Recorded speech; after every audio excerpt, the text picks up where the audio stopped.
Hi there, welcome to another episode of The Confronti, in which I try to use my insights and experiences to give you some advice to, as I call it, build your mentality.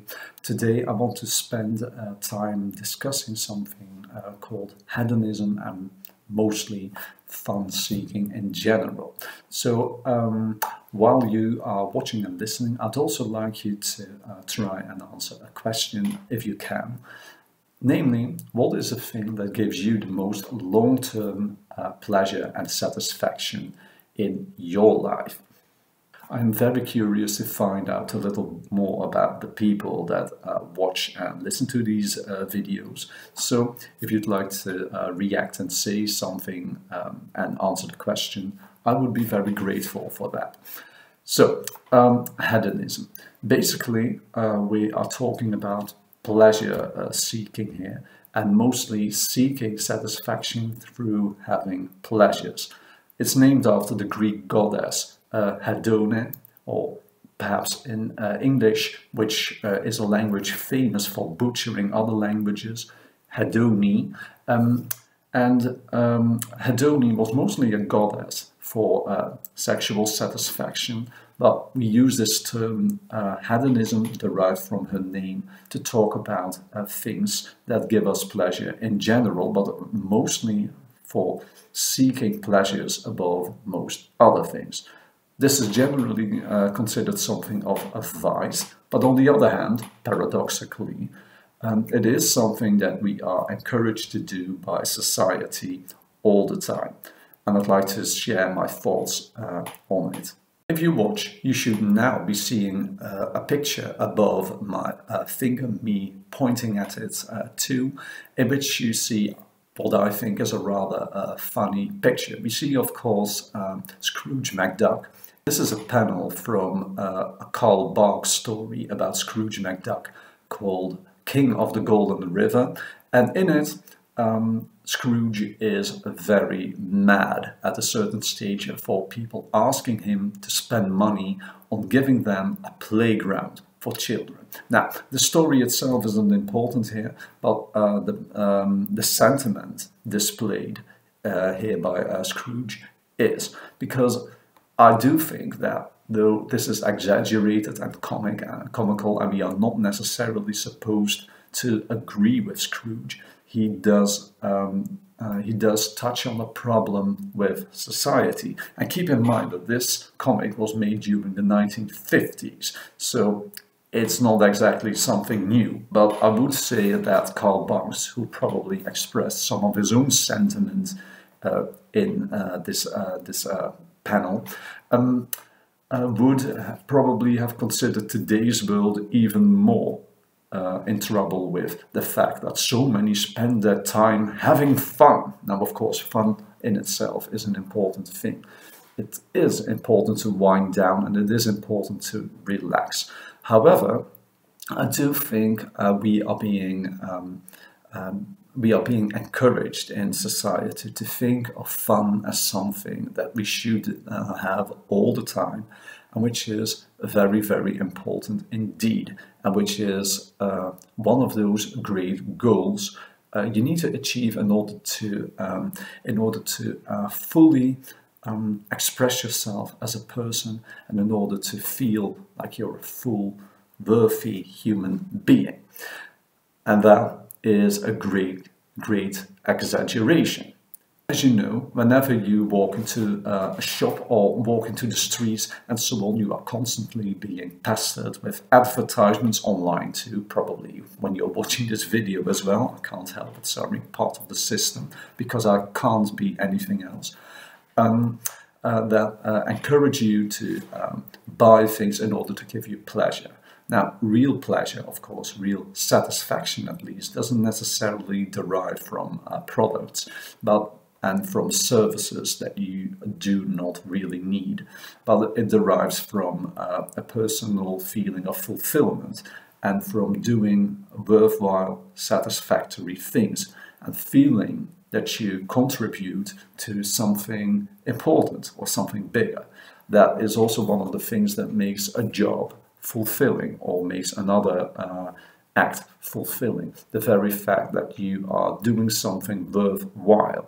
That can be something small, it can be something big, but unless you are one of those few people to whom that does not apply, you are probably in the same boat as I am, and as most people are. You need to do something satisfactory, you need to do something that gives you fulfillment in order to feel true pleasure.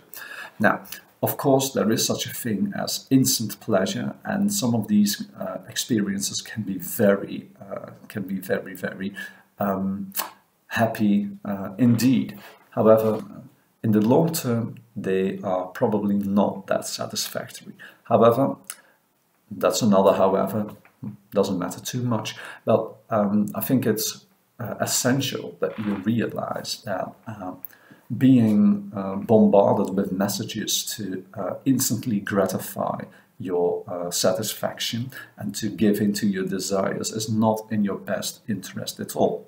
It is, however, in the interest of people selling you things. And you'll once you realize that, you see that you're constantly being tempted to give into your whims and spend your money. Don't think at any moment that people who try to sell you, say, tobacco, vapes, drugs, alcohol, sweets, snacks, and so on, are doing so in order to make you feel happy. They might tell themselves that, but mostly, presumably, they're telling themselves they're making money of you, because they are, and that is their goal. You are not becoming a better person, you are not feeling better about yourself, and you are buying things that give you that instant pleasure. They give you a bit of a rush at first, and you might feel you are doing well by being able, or perhaps not able, to afford the things that provide that satisfaction, but in the long term, it doesn't help you get anywhere. And of course, it's also the case that most of these things work on our long-term destruction. I'll put it that powerfully. Now, there's a thin line between having fun and somewhat unhealthy or very unhealthy things once in a while, and being a destroyer of our world. I'm not telling you you should be ascetic, that you shouldn't have any pleasures for instant gratification at all. I also do things that give me pleasure in the short term, but it is something, like many other things, that you should try to limit. Limit your consumption, limit your giving into your whims, and limit the negative impact you have on the world surrounding you, because in the end they do that. The more nefarious thing that is happening here is, I think, that purposefully or not, most people in Western societies, at least, are being conditioned into becoming spoiled brats, you could say. That people are being taught that they should have fun at all times, that their fun is especially important to them, that they have a right to that. And that leads to people thinking they can, say, for example, waltz all over natural areas that should be protected and should be kept quiet. It makes people think their music in the street is something that people just ought to take because they need to enjoy themselves. It leads to vandalism, it leads to excessive drinking and so on, thinking that your own pleasure is the most important thing here, and that others should just adapt. And of course, if you apply that 2 ways and accept that other people's needs, if you want to call them that, will then cause you to suffer, and that you can take that in stride, well, you're a bit better. But presumably you want others not to do that onto you, but you think your pleasure is most important, and more important than other people's feeling of satisfaction. Keep in mind that it's the people who want to be big and loud, that take up a lot of space and are the most vocal, figuratively or literally, and other people who do not quite like that are the ones suffering from that because they seclude themselves or avoid those other people, giving the impression that everyone agrees with you when you seek your pleasure from being loud, for example, while in reality a lot of people are simply hiding from you, avoiding you, in order to have at least some peace. During the corona lockdowns in my country, I was totally baffled by the media's constant insistence on fanning up people's feelings of being denied satisfaction. I can put it in one sentence here. When will the cafes open again? Apparently, that was the most important thing to a lot of people. Their ability, well, actually their way to achieve that instant satisfaction at the cost of their own money in order to feed the pockets of people exploiting that, you could say, and which I will say, I'm doing so right now, was apparently one of the most important things, as were vacations, as were trips, as were all sorts of other things that could be considered part of the fun industry, because I think there is a fun industry. It's an industry of people having fun and going out in order to spend money. And enriching people who benefit from that. Now you could say they're just feeding into a market and satisfying a demand that is there, but they're also creating demand. For a lot of people, it works like this. If they know there is something that can give them fun, they want it. So if those things weren't provided, or they didn't hear of them, they wouldn't be asking for them too. And our media were really exploiting that and pressuring our government to open up public spaces so that people could have fun, so that they could go back to their cafes, and so that they could drink coffee on terraces that were way too cold to comfortably be sitting there. It wasn't about those people, really.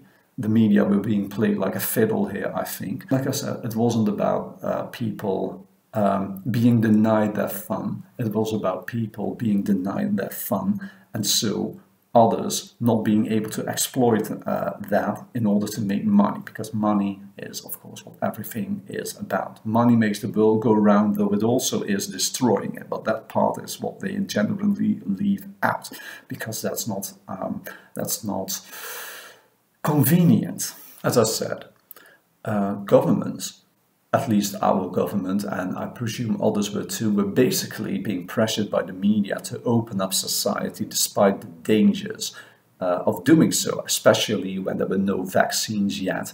And we didn't really know just how dangerous corona, really was.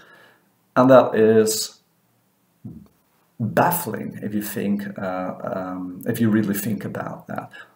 I really think the media in general failed us terribly, and as a result, so did our politicians, because the media are not neutral. They have an influence on politicians who want to be re-elected, for example.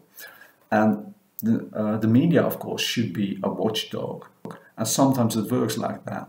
But some media are also egging people on to feel dissatisfied by what the government decides, and that can be a very dangerous thing indeed. There are plenty of examples all over the world, so I'm not going to go into that now. But I think our governments, and probably more governments, were being pressured to give in to people's hedonism, really, in order to make money of them. You're not being served by that. You are being exploited, and it's a rigged game. It's the only game in town, alas. But be aware of it and know that you're being played by messages like that. It's not about you. It's about your money and about you spending that money. Your pleasure seeking, your fun seeking, your hedonism really is being exploited by people who want to profit off of you and who are making fun of you, who are laughing behind your back because you're a sucker spending money on things that you don't need and often are actively harming you, especially when you do so in great quantities. There's not much of a difference really between someone selling you snacks and you buying them all the time and you being a drug addict at the mercy of your dealer. It's just a difference in degree, not a difference in kind. And it's not a feature, it's not a bug, as they say, it's not a bug of the system, it's a feature. Throughout our society, you see that that satisfaction is mostly being raised up into sacred status. People need to be able to buy things, people need to be able to have fun, people need to be able to go on vacations and do things despite us knowing that it's bad. It's other people that should stop doing so that you can have your fun. And there's a lot of moneyed interest in you being more or less infantilized into being a spoiled brat that needs to have that satisfaction, that needs to have their sweets, that needs to have their fun things instantly. And there are several reasons for that, I think. First off, there's your money, of course. People earn of it. Then there's the fact that it makes you compliant. Presumably, it means you are spending time, money, energy on things that are not productive to yourself mostly, but which are productive to corporations who benefit from that. It keeps you quiet because you're satisfied. Just think of what the Romans said, bread and circuses to keep the masses happy. And it also plays into politicians' need to have you be quiet. There are, of course, good politicians. There are. But too many of them are weaklings, and too many of them are simply stupid or even malevolent figures who are in cahoots with all sorts of exploiters of you and other people. And you are being sacrificed via your need for satisfaction by those people. And as I said before, they're all laughing behind your back. You are not being taken seriously, only as a cow for votes and for money. It is, of course, impossible to avoid those things, and you should have fun at times, and you should be doing things that give you pleasure. I'm not saying you shouldn't, but you should, I think, keep in mind that many of those things that give you pleasure are not in the long run, or perhaps not even in the short run, meaningful or add something. They are not productive. Those things are keeping you down. They're keeping you dependent. They're keeping you exploitable. They're keeping you small, really. Now, in order to build up your mentality regarding that, plain and simple, you need to realize that. That's the first thing. Then you need to curb your need for instant satisfaction. You should keep in mind whenever you feel tempted that you are basically giving yourself away to people who don't care about your health or whatever, and who are just trying to exploit you. Now, you can use that to your own, for your own needs, of course. Use it in so much as it actually gives you pleasure. Use it sparingly and don't get dependent on it. So, for example, I'm a great fan of chocolate. I really love it. There's all the things I like eating, and I do. But I try not to do it the entire time.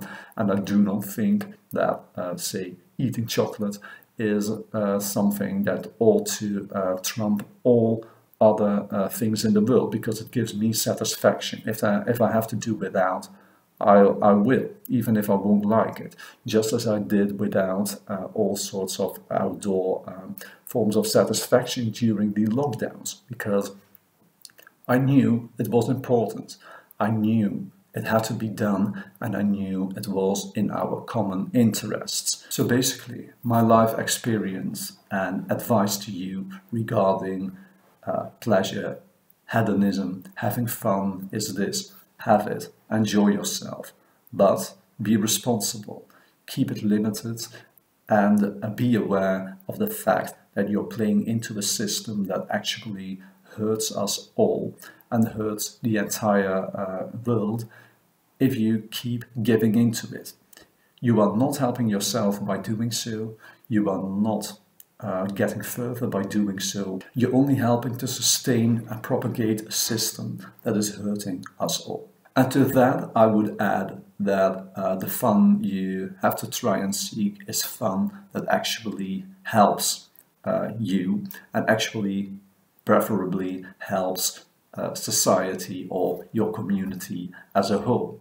Now, I hope you enjoyed watching and listening to this video again, and that it taught you with something that you could use in your own life.